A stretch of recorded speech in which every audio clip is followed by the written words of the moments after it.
What's back surgery could ease burden on Jimmy Garoppolo, Patriots. Foxborough, Mass. Quick hit thoughts and notes around the New England Patriots and the NFL:1. When analyzing how Patriots quarterback Jimmy Garoppolo will fare in the first 4 games of the regular season, he might have caught a break to make life significantly easier. Thursday's news that Houston Texans defensive end J.J. Watt underwent back surgery last week and his availability for the start of the season isn't a guarantee could have a trickle-down effect on Garoppolo and the Patriots, who host the Texans in a Thursday night game in Week 3. To illustrate this point, I rewatched the Patriots' 27-6 victory over the Texans on December 13, 2015, with a focus on what. And here are the big takeaways: the bottom line, as the Patriots prepare Garoppolo for the first 4 games, what's recovery bears watching? Even if he returns for the start of the regular season, he will need some time to return to his dominant self after missing all of training camp. There are few defenders who can ruin a game like Watt and who require an offense to build an entire plan to account for him on every snap, as the Patriots did in December. If Garoppolo and the Patriots don't have to face him September 22 or they get Watt at less than 100%, that will make the Tom Brady-less stretch of the schedule more manageable. 2. Can Garoppolo at least help the Patriots keep things afloat in games against Arizona road, Miami home, Houston home and Buffalo home? Here is the percentage of teams since 1990 to reach the playoffs by 1-loss record through 4 games, per ESPN Stats and Information: for 0, 96. 1% 3-1, 63. 6% 2-2, 36. 1% 1-3, 14. 2% 0-4, 1. 2% 3. A few things that caught my eye while reviewing the Patriots' 2016 staff: 1. Former special teams coach Scott O'Brien, who was listed as an area scout with the club in 2015, during his first year after retiring as a coach, is no longer listed as part of the scouting staff. 2. Jack Easterby, the team chaplain in 2015, has a new title, character coach/team development. 3. Dana Andrade, who was a scouting assistant in 2015 after 2 years with the team as a football operations intern, has been elevated to the position of football operations assistant/player development. The positions for Easterby and Andrade came in the wake of Director of Player Development Kevin Anderson's following Bob Quinn to the Lions this offseason. 4.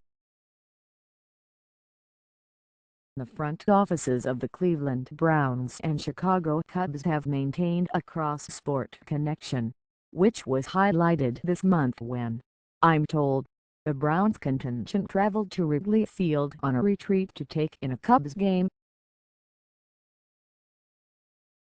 The Browns did something similar in 2015 on a trip that included owner Jimmy Haslam. One notable New England-based hook to this story: Browns Executive Vice President of Football Operations Sashi Brown is a graduate of Framingham, Massachusetts High School, and Cubs President of Baseball Operations Theo Epstein graduated from Brookline, Massachusetts High, which means they are two Bay State League alums.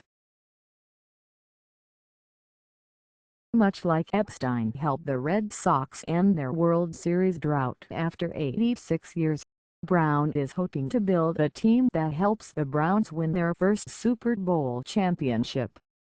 5-8. Did you know? Part I. If the Patriots make it to the AFC Championship game this season, they will pass the Oakland Raiders 1973-1977 as the only team to do so in 6 consecutive seasons. 5b. Did you know? Part I.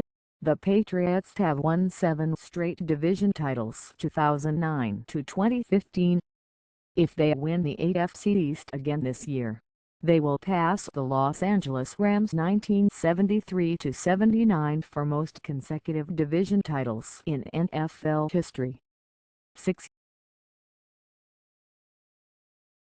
With the Patriots celebrating the 15-year anniversary of their first Super Bowl championship team throughout the 2016 season, it's fitting that the club is playing at Pittsburgh this year.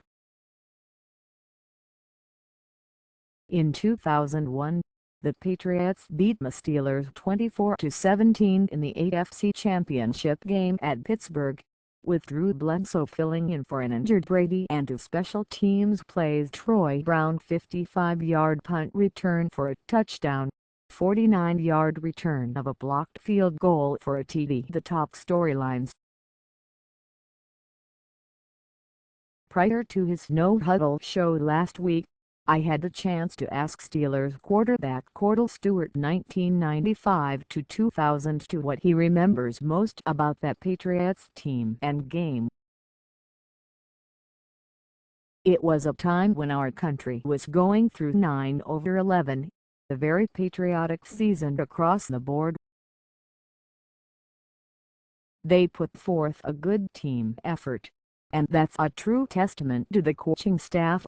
It's the blueprint and definition of every guy being ready, he said. When I look at it, I know the team we had at Pittsburgh was very, very good. There were some things we wish we could take back, but in the end, the team that actually played the type of football to move to the next level and ended up winning was the Patriots. Regardless of bad feelings, ill feelings, it's a part of the game. You win some, you lose some. It's unfortunate that we did, considering how great of a year we had, but the rest is history, and they went on to create a dynasty and have been winning championships since. 7. Neat story.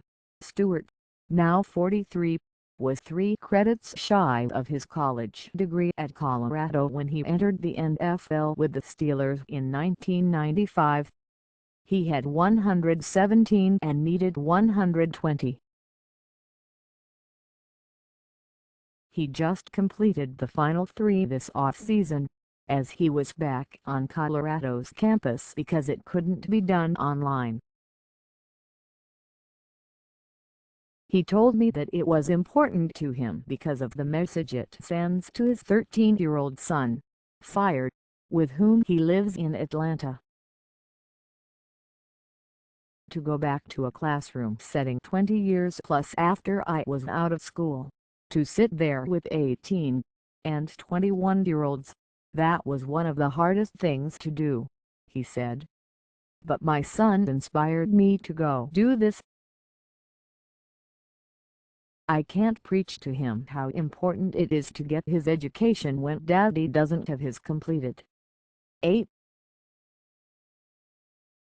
Dennis Green's passing at age 67 last week yielded some heartfelt tributes, most notably from former Vikings running back Robert Smith via his Facebook page. The words of receiver Randy Moss from ESPN's NFL Live program also resonated, as he talked about what Green, who gave him his first NFL chance by drafting him out of Marshall, meant to him and preached to his players' faith, family and football. ESPN Com's Kevin Seifert captured Green's style in a poignant piece. Here in New England, the Patriots didn't cross paths much with Green over his coaching career, with the most memorable game coming in 1994, Bill Parcells' second season as coach, when New England stormed back from a 20-0 late first-half deficit to beat the Vikings in overtime as Bledsoe threw a record 70 passes that day. 9.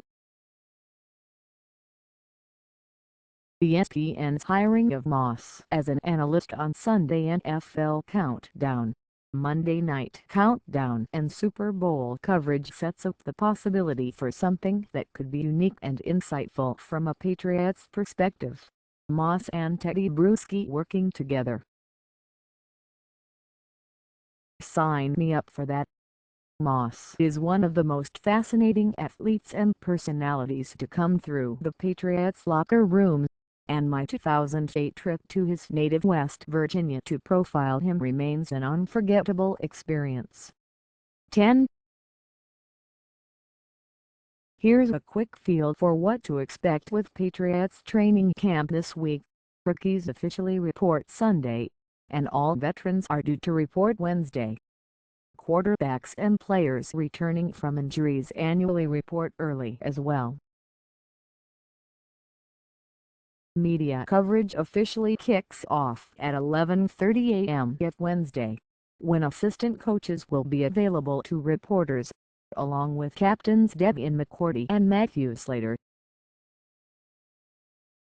The first 4 practices of camp, Thursday, Friday, Saturday and next Sunday, begin at 9:15 a.m., followed by player interviews on the field at 5 p.m. on August 1. Kevin Faulk will be inducted into the Patriots Hall of Fame free and open to the public, followed by an in-stadium practice for Foxborough residents and season ticket holders.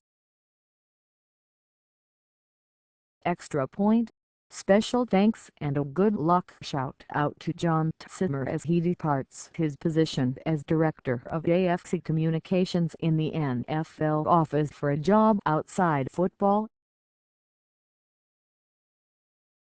He worked at the NFL for 11 years and was all about football in its purest sense. Weekly communication with him was an enjoyable part of the in-season routine, and he will be missed.